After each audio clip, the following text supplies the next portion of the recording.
Voaden. Thank you, Dr. Murison. It's a pleasure to speak under your chairmanship. And I rise to speak on behalf of the 477 people in South Devon who signed this petition, which is almost exactly the same as the number of farms in my constituency.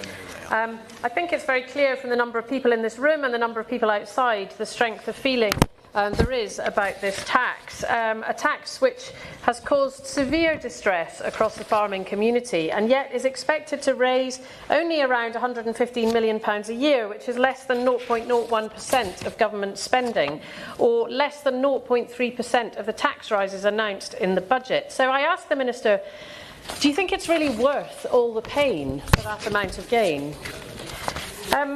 We've talked a lot about farmers today, but we know that the rural economy is heavily dependent on farmers and is much wider than just the farmers themselves.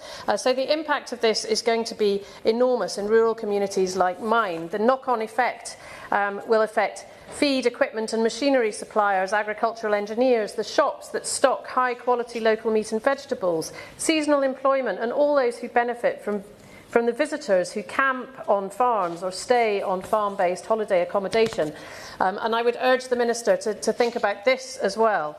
But not only this, farmers are key to tackling climate change and the nature crisis and absolutely crucial to our food security. So why do we want to place them under yet more pressure after all the challenges they've already faced under the last decade? The damaging trade deals, the poor transition to elms, a botched deal with the EU that has limited their ability to export, higher input and energy prices and, of course, floods.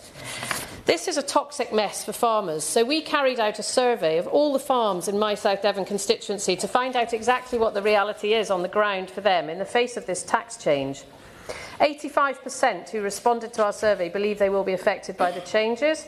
90% of the farms are likely to be inherited by the direct descendants of the current owner.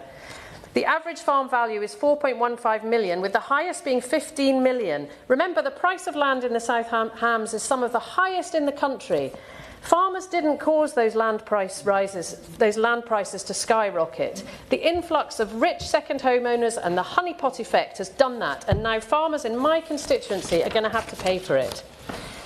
The average bill in South Devon will be £637,000. That's nearly £64,000 tax every year for 10 years.